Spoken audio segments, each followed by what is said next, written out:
आहे आणि ते ड्रग मनीच आहे किंवा ते काहीतरी चुकीचंच देशात करतील अशा चष्म्यातून का बघावं. अनेक वर्ष आपल्याला FCRAचा अनुभव हा चांगला आलेला आहे ना, आणि अतिशय चांगला. म्हणजे गेट्स फाउंडेशनच्या माध्यमातून अनेक NGOज, म्हणजे हे मी बोललं नाही पाहिजे खरं, अनेक ठिकाणी जेव्हा एखाद्या कार्यक्रमासाठी सरकार पोचलं नाही पण एखादा NGO पोचलेला आहे असंही आपण पाहिलेलं आहे.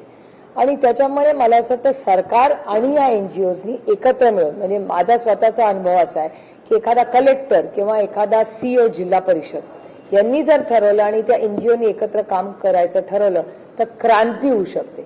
आणि माझा सरकारी यंत्रणेवर प्रचंड विश्वास आहे.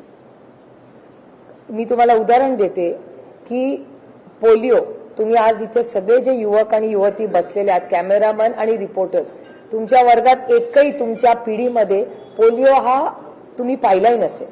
त्याचं कारण असं, तुमच्या आधीच्या पिढीने गेले 20, 25, 30 वर्ष या पोलिओ भारतातून हद्दपार व्हावा ह्याच्यासाठी सरकारने प्रचंड उत्तम आणि यशस्वी कार्यक्रम केले. अनेक सरकार आहेत त्याच्यात, प्रत्येक सरकारने ते केलेलं आहे आणि म्हणून आपण पोलिओ हद्दपार करू शकलो.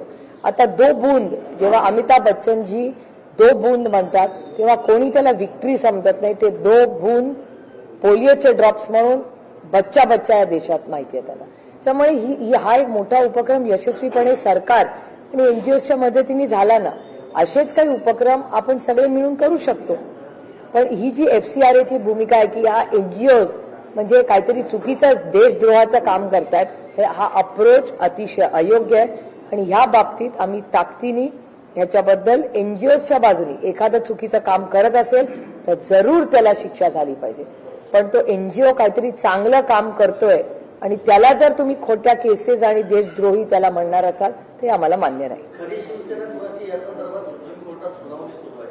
5वा दिवस होता कालचा, पुन्हा मंगळवारपासून सुनावणी होते. या संदर्भात 2 प्रश्न आहेत. एक म्हणजे राष्ट्रवादीच्या पक्षाचा आणि नावाची जी याचिका होती त्याचं पुढे काय झालं, आणि दुसरं सिब्बल यांनी असं म्हटलेलं आहे की जर आमदारांना अपात्र ठरवलं असतं शिंदेच्या तर बहुमत हे ठाकरेंच्या बाजूने लागलं असतं. आणि मी तुम्हाला खरं सांगू का, ज्या पद्धतीने राष्ट्रवादी काँग्रेस पक्ष आणि शिवसेना फोडले गेले हे अयोग्यच आहे. कुठल्याही संविधानाच्या चौकटीत ते बसत नाही.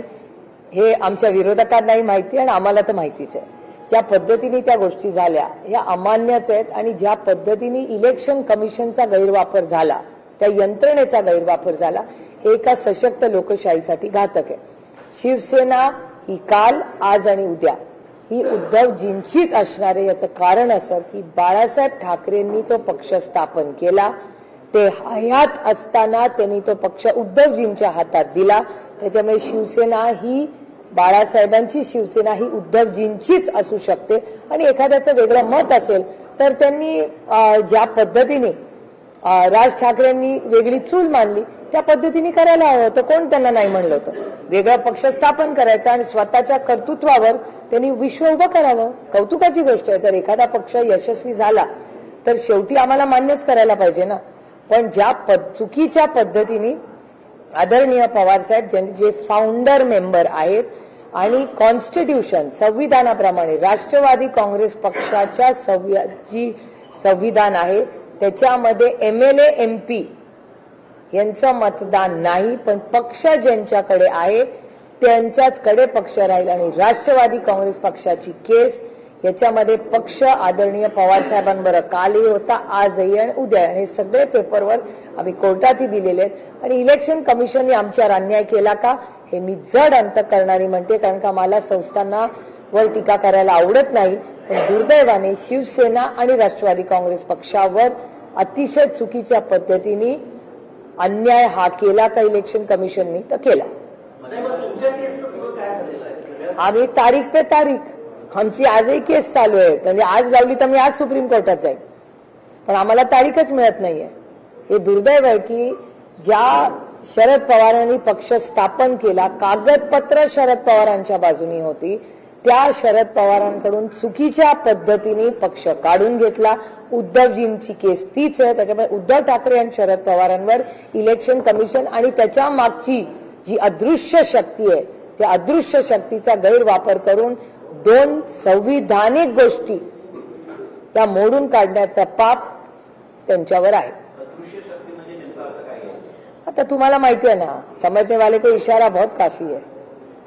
मल्लिकार्जुन खरगे यांच्या पण मग सभेनंतर मग ज्या पद्धतीनं आता ही केस लढवली जाते आहे, शिवसेनेला मात्र वेळ मिळतो आहे, त्यांच्या संदर्भातल्या चर्चा झालेल्या आहे.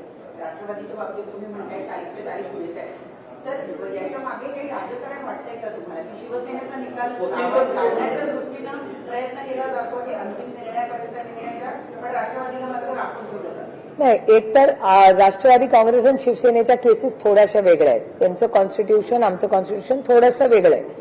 आणि आम्ही क्लब करा ही आमची पहिल्या दिवसापासूनची मागणी आहे की शिवसेनेची केस आणि राष्ट्रवादीची केस क्लब करा. कारण म्हणजे सगळ्यांनाच माहिती आहे, यश अपयश हा विषयच नाही, जनाधार हा विषयच नाहीये. हा विषय असा आहे की योग्य का अयोग्य. आता संविधान, हा देश संविधानाने चालतो ना. उद्या दुसरा येऊन क्लेम करू शकतो का? उद्या कोण श्रीलंका म्हणू शकतं का भारत माझा आहे? तर नाही ना. तसंच आहे की शिवसेना ही बाळासाहेब हयात असताना त्यांनी उद्धवजींवरती जबाबदारी टाकली होती. त्याच्यामुळे शिवसेना कोणी कितीही काही म्हणलं तरी ती उद्धवजींचीच शिवसेना आहे. आता काळानंतर काय झालं हे तुम्ही सगळ्यांनीच पाहिले. राष्ट्रवादीचं पुढं काय? राष्ट्रवादीच्या तारखा आम्ही सारख्या मागतोय. जेव्हा शिवसेनेची तारीख लागते तेव्हा कोर्टाकडे आम्ही राष्ट्रवादी काँग्रेस पक्षाला तारीख द्यावी ही आहे. आणि मी शेवटपर्यंत राष्ट्रवादी काँग्रेस पक्ष हा शरदचंद्र पवारांचाच पक्ष आहे. चुकीच्या पद्धतीने त्यांच्याकडून काढून गेला. जोपर्यंत माझ्या श्वासात श्वास आहे ही लढाई मी लढत राहणार. आणि ही लढाई फक्त आदरणीय पवार साहेबांची नाहीये, ही लढाई असंख्य कार्यकर्त्यांची आणि संविधान वाचवण्यासाठी आहे. आज आमच्यावर अन्याय केला, उद्या तुमच्यावर करतील.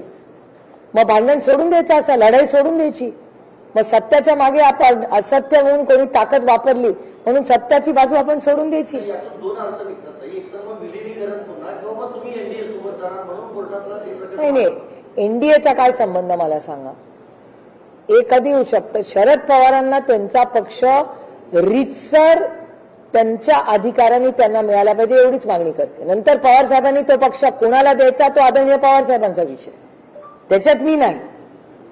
मी तो पक्ष आमच्या कोणासाठीही मागत नाहीये. मी राष्ट्रवादी काँग्रेस पक्ष हा फक्त आणि फक्त शरदचंद्र पवारांसाठी मागतेय. कारण का शरद पवार त्याचे फाउंडर मेंबर आहेत.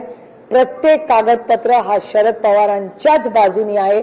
तर लिगल राईट कुणाची आहे त्या पक्षावर? तर ती फक्त एका माणसाची आहे ज्याचं नाव शरद पवार.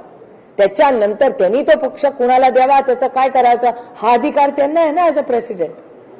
त्याच्यासाठी माझी लढाईच नाही आहे. माझी लढाई ज्याचा आहे त्याला ती मिळाली पाहिजे. कारण का उद्या दुसरी ही वेळ माझ्यावर आली आहे, ठीक आहे, उद्या तुमच्यावर येईल. आणि उद्या फक्त पक्ष नाही संस्थांवर येईल, बाकीच्या पक्षांवर येऊ शकते. ही यंत्रणा अशी जर बिघडत राहिली तर मग देश कसा चालणार? हा कुणाच्या मनमर्जीनी चालणार नाही, संविधानाने चालेल. उद्या चॅनल्सवर येईल, उद्या तुमच्या नोकरीवर येईल, कुठे येऊ शकतं ना. त्याच्यामुळे कधीतरी सत्यासाठी लढायचंच असतं असं मला वाटतं. भारतातील सर्वात प्रगत राज्य म्हणून आपल्या महाराष्ट्राची गणना होते. मात्र 2 दिवसापूर्वीच गडचिरोलीच्या एका आश्रमशाळेमध्ये सर्पदंशाने 3 मुलींचा मृत्यू होतो. कसं बघता एकंदरीत या प्रकरणात? नाही, मी as a matter of fact मी कालच पार्लमेंट संपवून आले. 2 महत्वाच्या घटना महाराष्ट्रात होत होत्या जेव्हा आम्ही दिल्लीत होतो. एक तर चाकण MIDCचा एक अतिशय गंभीर आणि चिंताजनक विषय, आणि दुसरा विषय अतिशय महत्वाचा म्हणजे आश्रमशाळेंचा रिव्ह्यू. आपल्याला आठवत असेल की अनेक वर्षापूर्वी एक आश्रमशाळा कशा चालव्या ह्याच्यासाठी एक कमिटी केली होती. त्या कमिटीचा रिपोर्ट देखील आहे. माझी एवढीच विनम्र विनंती आहे महाराष्ट्राच्या माननीय मुख्यमंत्र्यांना की त्या कमिटीचा रिपोर्ट त्यांनी मागवावा. त्यांनी स्वतःहून त्याची एक तातडीने आश्रमशाळेंची एक मीटिंग बोलवावी. स्वतः जातीने लक्ष घालून प्रत्येक कलेक्टराला त्याची जबाबदारी द्यावी आणि आपापल्या भागातल्या आश्रमशाळेतला रिव्ह्यू पुढच्या 1 महिन्याभरात माननीय मुख्यमंत्र्यांनी मांडवावा. आणि आम्ही पण सगळे, हा काही विषय राजकीय किंवा आम्हाला त्याच्यात राजनीती आणायचीच नाही. ज्याच्या समजा आमच्या मतदारसंघात असेल, आम्ही लोकप्रतिनिधी आहोत, आम्ही पण जबाबदारी मुख्यमंत्र्यांबरोबर घ्यायला तयार आहोत. शेवटी हा मुलांचा विषय आपल्या. त्यामुळे का नाही तुम्ही आमदार खासदाराला इन्व्हॉल्व्ह करता, कुठल्या का पक्षाचे असे नाव, ह्याच्यात कसलं राजकारण?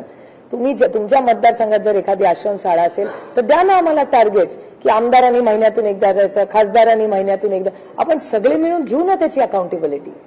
पेहलगामवर अटॅक झाला तेव्हा ऑपरेशन सिंदूर मिळून यंत्रणा चालवली ना देशात आम्ही सगळ्यांनी, तर का नाही मुलांच्या शिक्षणासाठी आम्ही सगळेच लोकप्रतिनिधी जे आहोत या सगळ्यांना कॉन्फिडन्समध्ये घ्या आणि या सगळ्या बाबतीमध्ये माननीय मुख्यमंत्र्यांनी लीड घ्यावा. आम्ही साथ द्यायची तयारी आमची. सगळ्या आश्रमशाळा पुढच्या 3 ते 6 महिन्यात नीट करूया सगळे. म्हणजे एवढं CSR वर काम चालतं. CSRच्या कंपनीजला इन्व्हॉल्व करू. करायचं म्हणलं तर करणे के लिए बहुत आहे.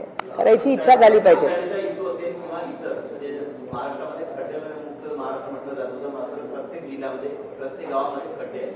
वीज वेळेवर मिळत नाही, कृषी पंपांना वीज मिळत नाही, कर्जमाफीची पण ते आहेत आणि सर्वात महत्वाचं म्हणजे धानाला बोनस मिळालेला नाही. हे बघा, महाराष्ट्राची परिस्थिती अतिशय गंभीर आहे. चाकणमधून हजारो म्हणजे ज्या चाकणसाठी आदरणीय पवार साहेबांनी ती MIDC केली, त्या आदरणीय पवारसाहेब मुख्यमंत्री असताना या सगळ्या MIDC झाल्या. लोकांनी पवार साहेबांकडे बघून महाराष्ट्राची यंत्रणा बघून विश्वासाच्या नात्याने एवढ्या इन्व्हेस्टमेंट्स केल्या आणि आता या डबल इंजिनच्या सरकारच्या काळात या चालल्या ते अतिशय चिंताजनक आहे. माझी महाराष्ट्राच्या माननीय मुख्यमंत्र्यांना विनंती राहील की त्यांनी स्वतः तातडीने मीटिंग घेऊन फोनवर कामं होणार नाही. इंडस्ट्री मिनिस्ट्री फोनवर कामं पॉज इंडस्ट्री आहे, उठा आणि जा ना. एवढे चार्टर आणि हेलिकॉप्टरनी फिरत असतात नाही मंत्री सगळीकडे. इलेक्शनला जेव्हा नाशिकला त्यांची सीट अडचणीत येते तेव्हा चार्टर मिळतं ना, पण हजारो लाखो गरीब मुलांच्या जेव्हा नोकऱ्या जातात तेव्हा यांना चार्टर सुचत नाही. एक तर मोदीजी म्हणतात चार्टरनी जाऊ नका, ह्यांच्यातला एक मंत्री चार्टरशिवाय कुठे जात नाही. मग जेव्हा लाखो नोकऱ्यांची जायची चाकणला वेळ येते, 2.5 तासावर चाकण आहे मुंबईवरनं, एवढी मोठी ती काय लिंक म्हणतात, अटल लिंक वगैरे केलं ना तुम्ही, मग बसा ना गाडीत आणि जा फोनवर. एवढं काय महत्वाचं काम आहे इंडस्ट्री मिनिस्टरला की ते चाकणला जाऊ शकत नाहीत आणि फोनवर जात आहेत. आणि त्या फोनची पण जाहिरात होते चॅनलवर, आम्ही बघायचं. बैठक लावली नाही. मी इंडस्ट्री मिनिस्टर असते ना या राज्याची तर मी काल ती बातमी लागल्या गेले असते. इंडस्ट्री मिनिस्टरला काम काय, इंडस्ट्री रेड कार्पेट करायला पाहिजे. जाऊन बघा जरा तेलंगणा काय करतंय, आंध्र प्रदेश काय करते. लोक का त्यांच्याकडे जात आहेत. त्यांचे industry minister red carpet treatment देतात इंडस्ट्रियलिस्टला. आणि इंडस्ट्रियलिस्टचा विषय नाही की त्यांच्याकडे पाहिजे, पण वी वॉन्ट इन्व्हेस्टमेंट. महाराष्ट्रात विश्वासाच्या नात्याने इन्व्हेस्टमेंट आहेत. रविवारी मीटिंग, आज कोण वार आहे, शुक्रवार. बातमी 2 दिवस तुम्ही चालवताय, मग रविवारी काय एवढं काय अर्जंट या राज्यात चाललंय की इंडस्ट्री मिनिस्टर मीटिंग घेऊ शकत नाहीत. म्हणजे मला आश्चर्य वाटतं. उदय बरं मी अनेक वर्ष काम केलंय. माझी अपेक्षा होती की उदय सामंतांनी तातडीने जावं तिकडे आणि माननीय मुख्यमंत्र्यांकडून आम्हाला जास्त अपेक्षा आहेत. सुप्रिया सुळे यांनी उदय सामंत यांच्यावर टीका केलेली आहे.